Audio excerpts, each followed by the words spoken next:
उसमें आपका कलेजा भर भरा होगा। आपको पिछला गया हुआ जीवन नरक दिखाई देगा और इतना पश्चाताप बनेगा, आपकी आत्मा सिर उठेगी। अब जैसे किसी ने नशा कर रखा, चाहे वो सांप के पास पड़ा हो, वो दूसरी बात उसको डस नहीं रहा, लेकिन जब उसकी आंखें खुलेंगी, होश में आएगा, उसका कलेजा हिल जाएगा। तो हम काल के लोक में पड़े हैं, ये डसे कब गया उसकी मर्जी, लेकिन हम उससे विवश होकर उसके आगे पड़े हैं। अब उस सर्प के इस काल से परमात्मा बचावेगा। सतनाम और सारनाम की जड़ी आपको देकर इसके विष को निष्क्रिय करेगा। जो इस दास के अतिरिक्त इस विश्व में वह जड़ी नहीं है, या उन महापुरुषों के पास थी जिनको भगवान मिले थे। उस समय उन महापुरुषों की हमने कदर नहीं करी, वो चले गए जब हम अनुयायी बन गए लाखों की संख्या में।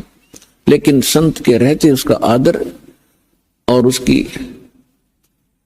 प्रत्येक बात पर गहराई से सोचना चाहिए और अमल करें तो लाभ उठा लिया जाता है। तो पुण्यात्माओं, हम ऐसे गंदे लोक में रह रहे हैं, चाहे यहाँ का प्रधानमंत्री बेशक आपने कितना ही अच्छा दिखाई देता हो, लेकिन उस जीव का कोई आधार नहीं है। कबीर सब जग निर्धना, धनवंता ना कोय, धनवंता सो जानियो जिस पर राम नाम धन होवे। जो वर्तमान के अंदर सत साधना नहीं कर रहे हैं, चाहे वह कितने धनी हो, कितने उच्च पोस्ट प्राप्त है, उन जीवों का भविष्य नरक में है, बहुत बुरा होगा उनके साथ। अब उनको ये ज्ञान होगा जो कि एक मानव को, प्रत्येक प्राणी को होना चाहिए कि जो तू गलतियां कर रहा है इसका तुझे दंड भी भोगना होगा। तो उसके बाद वो प्राणी, बुद्धिमान व्यक्ति, वो गलती किया नहीं करता।